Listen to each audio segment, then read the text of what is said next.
3 கோயிலுமே பக்கத்தை இருக்குது. திருவிழா தான். இன்னைக்கு தான் முதல் தடவையாக இந்த கோவில் வளாகத்துக்கே வந்திருக்கிறேன். புத்துக்கள் நிறைந்த பகுதியில் ஓலக்கொட்டிலில் ஆரம்பிக்கப்பட்ட ஒரு ஆலயம் எனக்கு உண்மையிலே பிடிச்சிருக்கு. இப்போ கோவிலை சொல்லல, நான் இந்த கோவில் சூழலை சொல்கிறேன். எப்படி இருக்கு பாருங்க.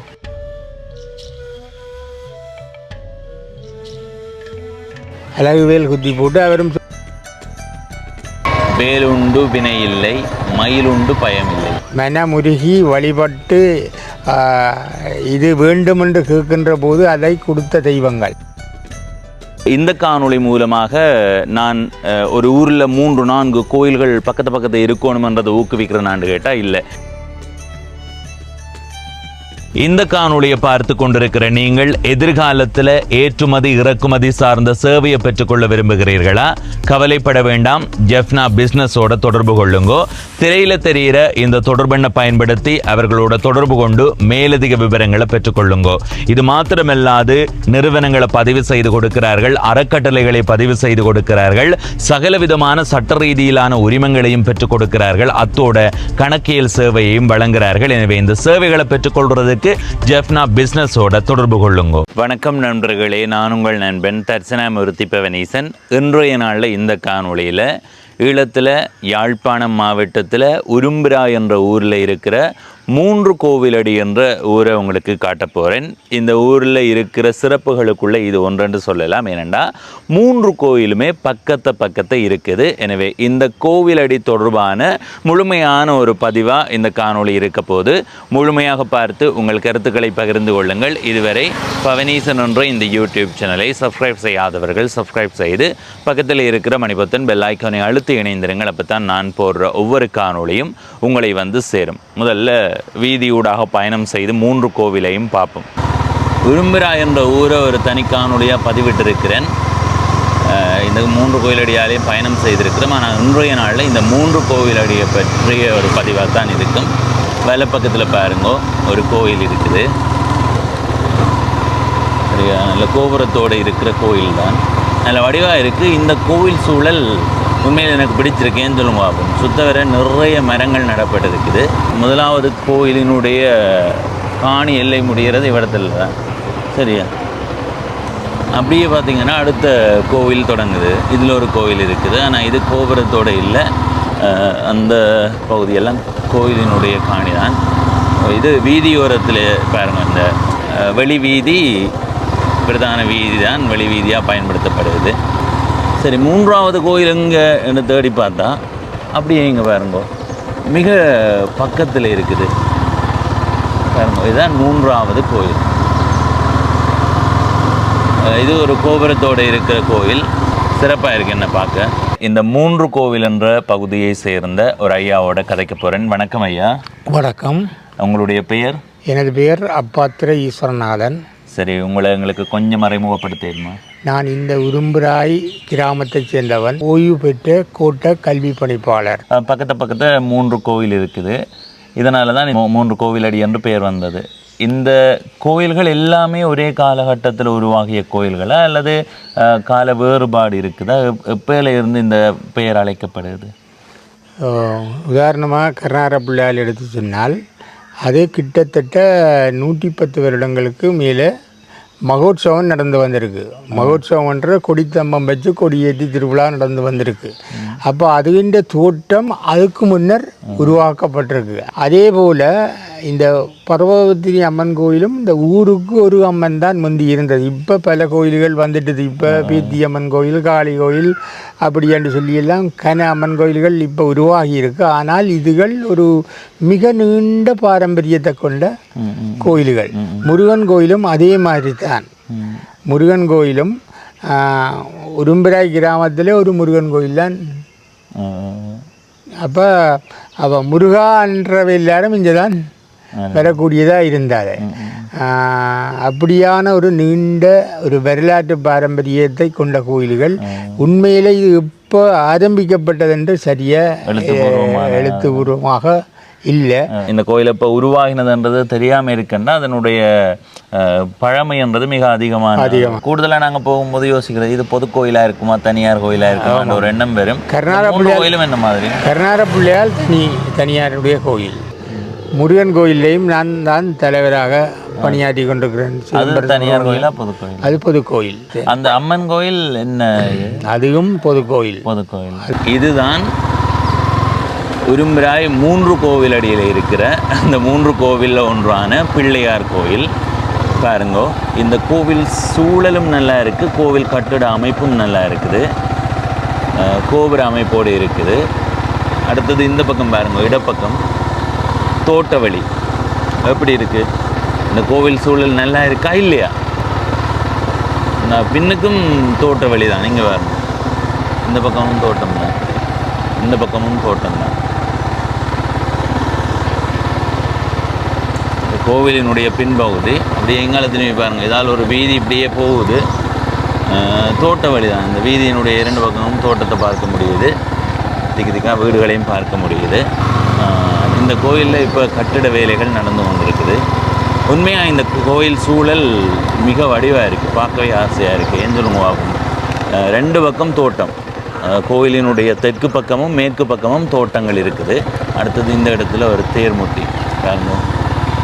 இந்த பிள்ளையார் கோயில் தொடர்பாக அந்த ஐயா என்ன சொல்கிறாருன்றதை கேளுங்க. உரும்பிராய் கருணாகர பிள்ளையாரை பற்றி சொல்லியில், இந்த ஆலயத்தின் திருப்பணி பொறுப்பாளராக நியமிக்கப்பட்டு நான் செயற்பட்டு கொண்டிருக்கின்றேன். அந்தன பெருமானின் சொந்தமான கோயில். வைத்தீஸ்வர குருக்கள் சபாரண குருக்கள் என்பவர் தான் இந்த கோயிலை பராமரித்து வந்திருக்கின்றார். அவர் காலமாகிவிட்டார். அவர் காலமானதன் பின் அவரது மூத்த மகன் ஆதீனகர்த்தா சிவஸ்ரீ சபார்த்தன குருக்கள் பரமேஸ்வர குருக்கள் அவர்கள் ஆதீனகர்த்தாவாக இருந்து இந்த ஆலயத்தை வழிபடுத்தி வருகின்றார். இந்த ஆலயம் மிகவும் பழமை வாய்ந்த ஒரு ஆலயம். கூலங்கை தொண்டமான் கருணாகர தொண்டமான் சன்னதி தொண்டமனார உப்பளத்துக்கு இணுவிலில் இருந்து சென்றபோது வழியில் இந்த பிள்ளையாரை கண்டு அவர் தரிசித்த வரலாறு இந்த கோயிலுக்கு இருக்கின்றது. இந்த கோயிலில் கல்வெட்டுக்கள் எல்லாம் பதிவு செய்யப்பட்டிருக்கின்றன. இந்த கல்வெட்டுகளை யாழ்ப்பாண பல்கலைக்கழக பேராசிரியர் இந்திரபாலா போன்ற கல்விமான்கள் வந்து அந்த எழுத்துக்களை எல்லாம் வாசித்து கும்பாபிஷேக மலர்களில் அது பற்றி வெளிப்படுத்தி இருக்கின்றார்கள். தற்போது இந்த ஆலயம் பாலஸ்தாபனம் செய்யப்பட்டு, ஆலயங்கள் 12 வருடங்களுக்கு ஒரு முறை பாலஸ்தாபனம் செய்வது மரபு. அந்த வகையில் இந்த ஆலயமும் 12 வருடங்கள் நிறைவடைந்ததால் பாலஸ்தாபனம் செய்யப்பட்டு இப்போது பாரிய திருப்பணிகள் நடைபெற்று கொண்டிருக்கின்றது. இந்த திருப்பணிகளுக்கெல்லாம் பொறுப்பாக நான் செயற்பட்டு வருகின்றேன். கருணாகர பெருமான் இந்த ஊருக்கு மட்டுமல்ல, அயலூர், இணுவில், கோண்டாவில் இது போன்ற அயலூர் வெளிநாட்டில் பல அன்பர்கள் வசிக்கின்றார்கள். வெளிநாடுகளில் இருப்பவர்கள் வந்தால் நிச்சயம் கருணாகர பிள்ளையாரிடம் வந்து அவரை தரிசித்து செல்வது நாங்கள் அறிந்த ஒரு உண்மை. கருணாகர பெருமான் பலருக்கு பல அற்புதங்களை எல்லாம் நிகழ்த்தி இருக்கின்றது. அந்த வகையில் இந்த ஆலயம் மேன்மேலும் வளர்ச்சியடைந்து கருணாகர பெருமான் இந்த பிரதேசத்தில் வாழும் மக்களுக்கும் அவரை வழிபடுகின்ற அடியவர்களுக்கும் அருள் பாலித்து கொண்டு இருப்பது ஒரு வரலாற்று உண்மை என்பதை இந்த சந்தர்ப்பத்தில் நான் வெளிப்படுத்த விரும்புகின்றேன். அடுத்தது இந்த கோயில் நாங்கள் வேற மணி ஒலிக்குது. இதில் பாருங்கள், ஒரு பெரிய அரச மரம் நல்லா இருக்குது. இது முருகன் கோவில். வேலுண்டு வினை இல்லை, மயிலுண்டு பயமில்லை, திருவேன் செல்வமே இருநில மீதில் எளியனும் வாழ எனது முன் ஓடி வர வேண்டும் என்று அதில் எழுதப்பட்டிருக்குது. இந்த கோயிலை சுற்றி பார்ப்போம், அப்படியே பார்த்து கொண்டு வாங்கும். இந்த கோயில் அமைப்பு சாதாரண தோட்டத்தோடு இப்படி இருக்குது. தெற்கு பக்கத்தை பாருங்க, வீதி ஒரு பிரதானமான பயணத்துக்குரிய வீதி. அதே மாதிரி கோயிலினுடைய மேற்கு பக்கமும் பயணத்துக்குரிய பிரதான வீதி. இந்த கோயிலினுடைய பின்பக்கத்தில் பாருங்கள், எவ்வளவு பூ மரங்களை பார்க்க முடியுது. தேமா, அதை விட அந்த மஞ்சளுக்கு என்ன ஏதோ பேர் மறந்தாங்க. அடுத்தது கடதாசி பூ, அந்த மாதிரி அதிகமான பூ மரங்களை இந்த முருகன் கோயிலை சுற்றி பார்க்க முடியுது.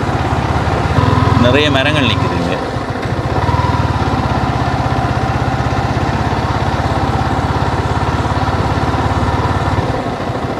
முருகன் கோவில். இந்த கோவிலினுடைய மேற்கு பக்கத்தில், அதாவது பின்பக்கத்திலையும், அதுபோல் வடக்கு பக்கத்திலையும், அதே மாதிரி கிழக்கு பக்கம் கோயிலினுடைய முன் பக்கத்திலையுமே குடியிருப்புகள் இருக்குது. இந்த இடத்துல பாருங்க ஒரு தேர்முட்டி,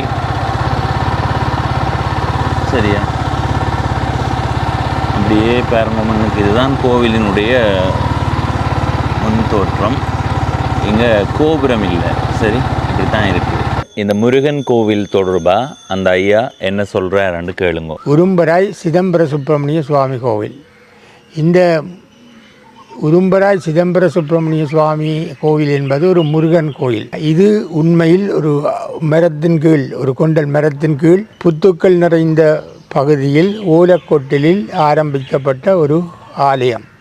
இதுவும் இன்று வளர்ச்சியடைந்து கியூசி தியாகலிங்கம் போன்ற கல்விமான்களால், அவர்களால் மட்டுமல்ல, இந்த ஊர் மக்கள், அயல் ஊர் மக்கள், வெளிநாட்டைச் சேர்ந்த அன்பர்கள் எல்லோரும் இந்த ஆலயத்துக்கு நிதியுதவிகளை செய்து நிர்வாகம் அமைக்கப்பட்டு, அந்த நிர்வாகத்தினர் பூஜைக்கு ஒரு குருக்களை ஏற்பாடு செய்து மாதத்தில் கிட்டத்தட்ட 100க்கும் மேற்பட்ட அபிஷேகங்கள், உற்சவங்கள் நடைபெறுகின்ற ஒரு கோயிலாக இது மிளிர்கின்றது.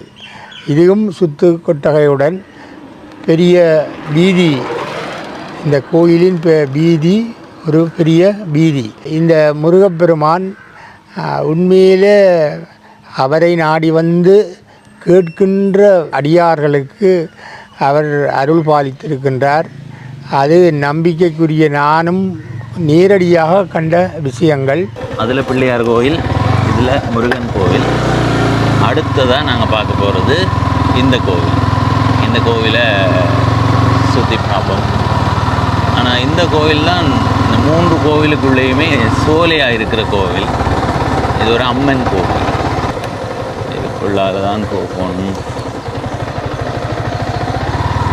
இந்த கோவில்லாம் பெரிய நிலப்பரப்பில் இருக்கிற கோவில். சரி, அளவுக்கு போவோம்.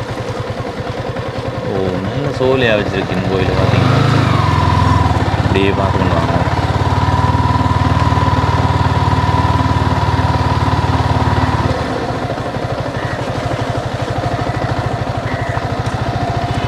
அம்மன் கோவில் பாருங்க, நல்ல வடிவான கோபுர அமைப்பு. இதில் வேலை பக்கம் தேர்முட்டி, இது கோவில் அமைப்பு. வித்தியாசமான மரங்களை பாதுகாத்துருக்கீங்க. சரி, நாங்கள் இப்போ இதில் விட்டுட்டு தான் உள்ளுக்கு போய் சுற்றி பார்த்து கொண்டு வருவோம். ஏன்னா இதுக்கு அங்கால போக முடியாது, அதனால் சுற்றி பார்த்து கொண்டு வருவோம். இந்த இடத்து பார்த்தீங்களா எப்படி இருக்குன்னு? ஆனால் இந்த இடத்துக்கு வந்த உடனே ஒரு மன நிம்மதி வருது. நல்ல அமைதியான ஒரு இடம். பறவை சத்தங்கள்லாம் அதிகமாக கேட்குது. அதிகமாக மரங்கள் இருந்தால் எப்படி இருக்குமோ அந்த ஒரு தோட்டத்தை அவதானிக்க முடியுது. அங்கே பாருங்க, அரச மரம் கூடவா நிற்குது. இந்த அப்படி பக்கம் அப்படியே திருப்பி பாருங்க, அப்படியே சுத்த வர மரங்கள்லாம், அங்கே வரைக்கும் மரங்கள்லாம். சரி, நாங்கள் சுற்றி கொண்டு வருவோம் வாங்க. இதுதான் கோயிலினுடைய தெற்கு பகுதி, தெற்கு பக்கம். மரங்களை பாருங்கள், ஒரு குறிப்பிட்ட அளவு இடைவெளியில் வச்சுருக்கு. எனக்கு தெரிஞ்ச ஒரு 10-15 அடி இடைவெளியில் மரங்கள் வைக்கப்பட்டிருக்கு. இது தெற்கு வாசல். இந்த கோவிலுக்கு பின்னுக்கு தான் முருகன் கோவில் இருக்கு பாருங்க. 3 கோவில் அடி. இதுவரைக்கும் இந்த கோவிலை பார்க்காதவர்கள் உங்களுடைய கருத்தை பதிவு செய்யுங்க. வனீஷன், நாங்கள் பார்க்கல, நீங்கள் காட்டித்தான் எங்களுக்கு தெரியுமெண்டு. இப்போ இந்த இடம் பாருங்க, சோலியாக வச்சுருக்கீங்க இந்த இடமெல்லாம். ஓ, இது கோவிலினுடைய பின்பகுதி.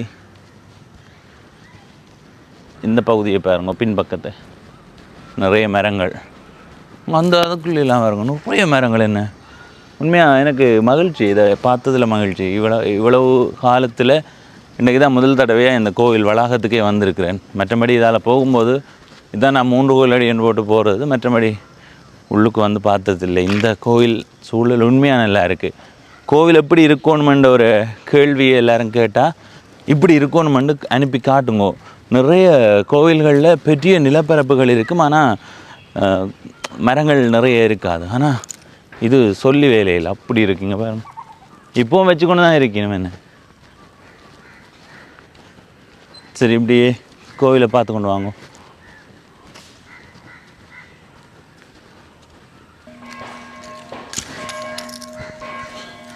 இதில் நிற்கிற மரத்தை பார்த்தீங்களா? ஆலமரம் தானே. அவ்வளவு வடிவாக இருக்குது இந்த மரம். உண்மையாக நல்லா இருக்குது. என்ன தம்பி மரம் நல்லா இருக்குன்னு சொல்கிறீங்களே, நீங்கள் கேட்கலாம். இந்த அதிகமான கிளைகள் கீழே இருந்து பறந்து போகிறத பார்க்க முடியுது. இப்போ அந்த மரத்தை பார்த்தீங்கன்னா ஒரு 3 கிளை தான் அதில் போகுது. அந்த மரத்தை பார்த்தீங்கன்னா 2 கிளை தான் போகுது மேலே. ஆனால் இதில் பாருங்க 1 2 3 4 5 கிளைகள் போகுது ஒரே பகுதியில் இருந்து. அதில் ஒரு தேர் முட்டி இருக்குது. எனக்குன்னா அது பெரிய தேர் முட்டி. இதுக்கு வாகனங்கள் விடப்பட்டிருக்கான். இதுலேயும் தேர் தான் நிற்குது, சின்ன சின்ன தேர்கள் நிற்குது. சப்பை ரதமோ தேரோ எனக்கு தெரியலை. இதால் போகிறதுக்கு பாதை இல்லையே. இதால் போகும். அப்படியே பார்த்துக்கணும் வாங்க. அப்படியே வடக்கு பக்கம் பாருங்க மரங்களை.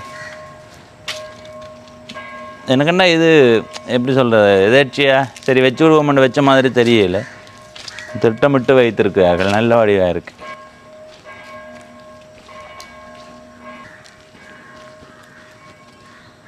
இந்த கோபுர அமைப்பு பாருங்க. முன்னுக்கும் காட்டினான். இதில் ஒரு நந்தி, இதுதான் தேர்முட்டி.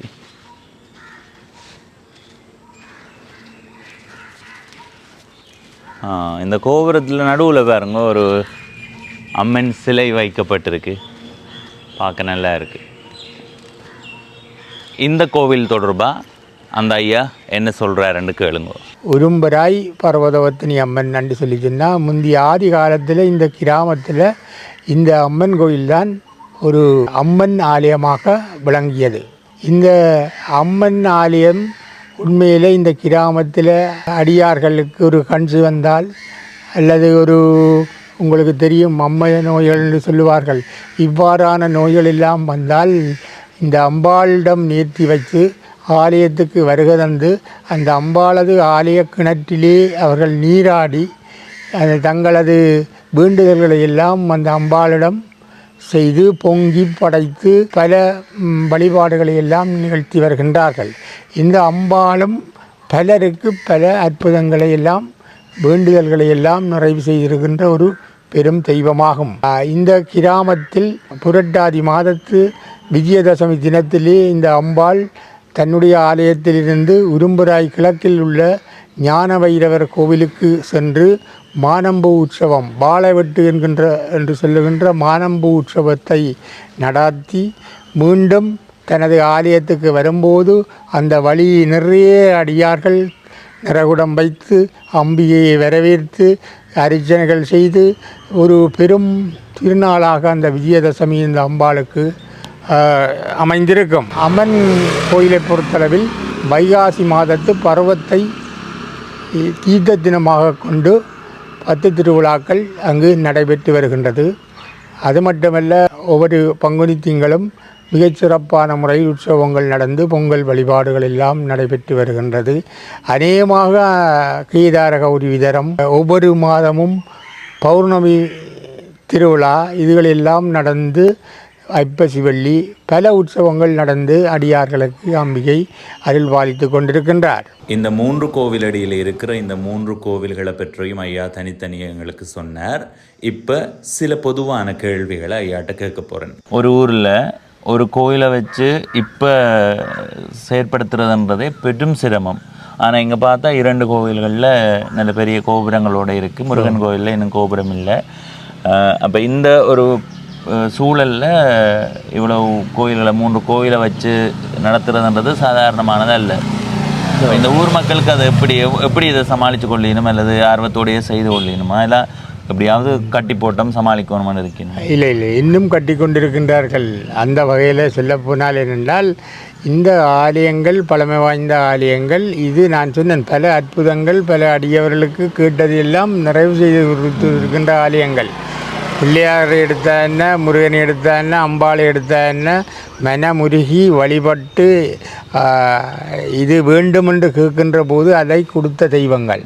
எனவே அந்த பெற்றோர், அந்த மூதாதைகள் தங்களுக்கு பின்னால் வந்த சந்ததியினருக்கு அவற்றையெல்லாம் உணர்த்தி ஒரு காலம் நீங்கள் இதில் கைவிட்டுறக்கூடாது எங்களோட குல தெய்வங்கள் அப்படியெல்லாம் சொல்லி அந்த தினங்கள் செய்ய வேண்டிய பூசைகள் செய்ய வேண்டிய உற்சவங்கள் எல்லாத்தையும் செய்கிறதுக்கு சிலர் வங்கியிலேயே பணம் தங்கட காலத்திலேயே போட்டு வச்சிருக்கிறார்கள். அதிൻ്റെ வட்டி பணத்தை எடுத்து அந்த ஊயங்கள் நடக்கணுமென்ற மாதிரி. இப்போ முருகன் கோயில் எடுத்தால் மாத பூசைன்னு சொல்லி அந்த மாதத்தில் நடக்கிற பூசையை செய்கிறதுக்கு தன்னுடைய நட்சத்திர பூசையன்று நட்சத்திரத்தையும் பேரையும் கொடுத்து அந்த மாத பூசைக்கு அவரையே காசு கொடுத்து கொள்வார். கருணார பிள்ளையால் எடுத்துக்கொண்டீர்கள் என்று சொல்லி சொன்னால் நிலப்புலத்தை எல்லாம் அந்த காலத்து மூதாதைகள் கோயிலின் பேரில் எழுதி வச்சிருக்கிறான். உடும்புற வடக்கில் கிட்டத்தட்ட நான் நினைக்கிறேன் ஒரு 60 பரப்பு காணியும் கிட்ட கோயிலின் பேரில் இருக்குது. அதே மாதிரி ஒஸ்காலைன்லையும் கருணார பிள்ளையாருக்கு ஒரு 48 பரப்பு காணி இருக்குது. அப்போ இதுகளின் குத்தக பணங்கள் இதுகளை அவை அந்த குடுக்கைக்கே அவை எழுதியிருக்கிறேன்டா இது கால விளை பூசைக்கு இது மாலை விளை பூசைக்கு என்று சொல்லி எழுதியிருக்கிறான். அப்போ அதுகின்ற குத்தக பணத்தையும் அது முழுக்க காணாது. அந்த குத்தகைகள் முழுக்க இந்த காலத்துக்கு காணாது. இருந்தாலும் அது ஒரு பகுதியாக வந்து கொண்டிருக்கின்றதாலையும் மற்றது அடியவர்கள் வந்து வழிபட்டு உண்டியலுக்கு செலுத்துகிற பணம் மற்றது அந்த நான் சொன்னேன் அந்த மூதாதைகள் சொல்லியிருக்கிறார்கள் என்று சொல்லி சொன்னால் இந்த கோயில்களின் பெருமையை அந்த தங்களுக்கு பின்னால் வந்த சந்ததிக்கு சொல்லி அந்த சந்ததியினருக்கு சொல்லியிருக்கிறார்கள் என்றால் இது காரணம் கொண்டும் இந்த உபயங்களை கைவிட்டுறக்கூடாது செய்ய வேணும் கொள்ள வேணும் என்று சொல்லி வச்சிருக்கணும். அந்த அதுக்கேற்ப இங்கே கடவுள் என்று ஒரு குறையும் இல்லாமல் இந்த ஆலயங்கள் நடைபெற்று வருகின்றதை நான் அவதானிச்சிருக்கிறேன். ஒரு ஊரில் ஒரு கோயில் இருந்தாலே ஒரு ஆண்டில் ஒரு குறைந்தது ஒரு 15 நாள்லேருந்து 30 நாள் வரைக்குமான திருவிழா காலம் என்பது இருக்கும். 3 கோயில் பக்கத்து இருக்குது. ஒரு ஆண்டில் இந்த பகுதி திருவிழா காலம் இப்படி இருக்கும். சேம்பர சுப்பிரமணிய சுவாமி கோயிலை எடுத்துக்கொண்டால் தை மாதத்தில் தைப்பூச தினத்தை தீர்த்த தினமாக கொண்டு 12 தினங்கள் மகோற்சவம் நடைபெற்று வருகின்றது. அது மட்டுமல்ல ஆடி மாதத்தில் கதிர்காம உற்சவம் ஆடி திருவோண நட்சத்திரத்தை அடிப்படையாக வைத்து அன்றைய தினம் தீர்த்த உற்சவம் நடந்து அந்த ஆலயத்தில் அலங்கார உற்சவம் அந்த அமாவாசையில் இருந்து திருவோண நட்சத்திரம் வரைக்கும் 16 திருவிழாவும் வரும் 17 திருவிழாவும் வரும். அது வருடத்துக்கு வருடம் வித்தியாசப்படும். அப்பேற்பட்ட ஒரு அலங்கார உற்சவமும் நடைபெறுகின்றது. அது மட்டுமல்ல ஒவ்வொரு மாதமும் மாத சங்கராந்தி தீர்த்தம் என்று கொண்டு கார்த்திகை உற்சவங்கள் சஷ்டி உற்சவங்கள் ஐப்பசி வெள்ளி போன்ற பல உற்சவங்கள் இந்த முருகன் ஆலயத்திலும் நடைபெற்று வருகின்றது. கருணார பிள்ளையார் கோவிலை பொறுத்தளவில் ஆவணி மாதம் வருகின்ற ஆவணி சதுர்த்தியை தொடர்ந்து வருகின்ற பௌர்ணமி தினத்தில் தீர்த்தமாக கொண்டு 10 தினங்கள் மகோற்சவம் நடைபெற்று வருகின்றது. இந்த ஆலயங்களிலெல்லாம் செய்கை தேர்கள் பர்வதினி அம்மனை பொறுத்தளவில் கைலாச வாகனம் மஞ்சம் போன்ற பெரும் வாகனங்களும் செய்து இந்த மஞ்ச திருவிழா கைலாய வாகன திருவிழா சப்பர திருவிழா என்று சொல்லி எல்லாம் நடைபெறுவது நாங்கள் கண்டுகொள்ளக்கூடியதாக இருக்கின்றது. உண்மையில் இப்படியொரு அமைவிடம் அமைவது அருமை என்றுதான் சொல்ல வேண்டும். ஒரு கோயிலின் வீதியிலே அடுத்த கோயில் ஆரம்பமாகின்ற ஒரு காட்சியை அதை நேரடியாக பார்க்கும்போது தான் அதன் மகிமையும் சிறப்பும் அழகும் உங்களுக்கு புரியும். இந்த கருணார பிள்ளையால் இன்னொன்று என்னென்றால் இணுவில் மக்களும் அந்த கருணார பிள்ளையாரில் கூடுதலான பக்தி. ஏனென்றால் அவர்கள் அந்த உடும்புராயின் எல்லையிலே அந்த கோயில் அமைஞ்சிருந்ததால் இணுவில் மக்கள் சொல்ல பார்க்கிறார்கள் என்றால் அது இணுவில் கருணார பிள்ளையார் என்றும் சொல்ல பார்க்கிறார்கள். இணுவிலுக்கு எல்லாம் கருணார பிள்ளையார் வீதி என்று சொல்லி ஒரு வீதிக்கே பேர் போட்டிருக்கிறார்கள். மற்றது அவர்களும் கூடிய வழிபாடுகளை இங்கே நடத்தி வருகின்றார்கள். அவர்களுக்கும் நிறைய உபயங்கள் இந்த கோயிலில் இருக்குது. கருணார பிள்ளையாக இல்லை இனி திருவிழா என்று சொல்லி சொன்னால் அந்த இணுவில் ரோட்டுக்கு ஒரு தொடக்கம் எல்லாம் டியூப் லைட் கட்டி ஒரு கோலாகலமாக இங்கேயும் வீதியை சுற்றி நாங்கள் கோயில் கணக்கில் இதென்றாலும் அவர்களும் அங்கால ரோட்டுக்கெல்லாம் டியூப் லைட் போட்டு அலங்கரித்து ஒரு கோலாகலமான ஒரு கொண்டாட்டமாகத்தான் இந்த திருவிழா காலங்கள் இருக்கும். இந்த ஐயா கதைக்கும் போது இந்த முருகன் கோவிலில் கதிர்காம திருவிழா என்ற ஒன்று நடைபெறுவதா சொல்லியிருந்தார். அது பற்றி ஐயாவிடம் கேட்டறிவோம். ஆடி மாதத்தில் நான் சொன்னேன் கதிர்காம கந்தனுக்கு அரோகரா என்று சொல்லிக்கொண்டு இந்த ஆலயத்தில் இருந்து நானுமே நானுமே ஒரு 3 தரம் இந்த ஆலய வாசலில் இருந்து காரில் சொந்த காரில் கதிர்காமத்துக்கு போய் வந்தோம் நாங்கள். அப்போ அந்த நேரம் இருந்த இந்த கோயிலின் பொருளாளர் திருவாளர் சிவலிங்கம் என்று சொல்லி அவர் கோயில் வாசலில் அழகுவேல் குத்துவார். அழகுவேல் குத்தி போட்டு அவரும் சொந்த காரில் அவர் டிரைவர் வருவார். கதிர்காமத்தில் போய் தான் அந்த அழகுவேல் கலட்டுறது. அப்படி அந்த கதிர்காம திருவிழா மிகச்சிறப்பாக பஜனையோடு தான் அந்த காலத்தில். அது எவ்வளவு காலம் அந்த திருவிழா நடக்குது? அதுதான் அந்த ஆரம்ப காலத்திலேருந்து உருவான திருவிழா அதுதான். அதுக்கு பிறகுதான் ஆலய வளர்ச்சியிலே கொடித்தம்பங்களை வச்சு கொடியேற்றி தீர செய்து மகோற்சவத்தை அதுக்கு பிறகுதான் தையில செய்ததை தவிர இந்த கோயிலே ஆரம்பகால திருவிழான்னு சொல்லி சொன்னால் அது கதிர்காம திருவிழான்னு தான் பெயர். அந்த கதிர்காம திருவிழா இப்போ நடக்கிறது என்றால் ஆடி மாதம் திருவோண நட்சத்திரத்தில் தீர்த்தமாக கொண்டு அமாவாசை ஆடி அமாவாசையிலேருந்து அந்த அலங்கார உற்சவம் ஆரம்பிக்கும். இப்போ நீங்கள் சொல்கிறது 2 திருவிழா நடக்குமா இங்கே 2 திருவிழா? எத்தனை? ஒன்று மகோற்சவ திருவிழா எத்தனை நாள் நடக்கும்? அது நான் 16 நாள் நடக்கும், 17 நாள் நடக்கும். முருகன் கோயிலில் உண்மையிலே ஒரு பெருமையான விடயம் என்னென்று சொல்லி சொன்னால் கந்த சஷ்டி. இந்த கந்த சஷ்டி வரப்போகுது. இப்போ ஐப்பசி மாதத்தில் கந்த சஷ்டி வர்றது. அந்த 6 நாள் 7ஆம் நாள் திருக்கல்யாணம். அந்த 6 தினங்களும் அடியார்கள் முந்தி இந்த கோயிலேயே தங்கி இருந்த அடியார்கள் அறைன்னு சொல்லி இங்கே ஒரு அறை இருக்குது. இந்த வீட்டை போகாமல் கோயிலே இருந்து மிளகும் நீரும் அந்த 6 நாளும் எடுத்து பழங்கள் இரவு மட்டும் சாப்பிட்டு விரதம் இருந்தவர் எல்லாரும் இந்த கோயிலில் இருக்குது. மற்றது அங்கேயும் கேதார கௌரி விரதம் 21 நாள் இருக்குது, நவராத்திரி 10 நாள் இருக்குது, மற்றது ஐப்பசி வெள்ளிகள், மற்றது தீபாவளி எல்லாம் அங்கேயும் அந்த எப்பவும் திருவிழா தான். சரி ஐயா, மினக்கட்டு இந்த கோயில்கள் பற்றிய சில தகவல்களை பகிர்ந்து கொண்டமைக்கு நன்றி. இந்த தகவல்கள் எதிர்கால சந்ததியினருக்கும் கிடைக்க வேண்டும். அதற்கு நீங்கள் எடுக்கின்ற முயற்சிக்கு எனது பாராட்டுக்கள். சரி ஐயா, நன்றி. ரைட், ஈழத்தில் யாழ்ப்பாண மாவட்டத்தில் உரும்பிராய் மேற்கில் இருக்கிற 3 கோவிலடியை உங்களுக்கு காட்டியிருக்கிறேன்.